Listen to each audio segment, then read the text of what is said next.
उत्तर प्रदेश के मुरादाबाद जनपद के पौष इलाके सिविल लाइंस में उस वक्त सनसनी फैल गई जब एक पति पत्नी का घरेलू विवाद सड़क पर आ गया। पति ने अपनी पत्नी पर गंभीर आरोप लगाते हुए सरेआम उसके साथ मारपीट की। इस घटना का वीडियो सोशल मीडिया पर तेजी से वायरल हो रहा है, जिसने कानून व्यवस्था और महिला सुरक्षा पर सवाल खड़े कर दिए हैं। सरेआम हुआ हंगामा, तमाशबीन बने रहे लोग।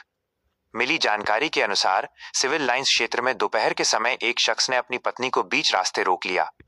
देखते ही देखते दोनों के बीच तीखी बहस शुरू हो गई।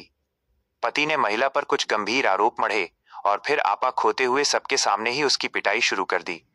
सड़क पर चल रहे इस हाई वोल्टेज ड्रामे को देख वहां लोगों की भीड़ जमा हो गई, लेकिन कोई भी बीच बचाव करने के बजाय मोबाइल से वीडियो बनाता नजर आया।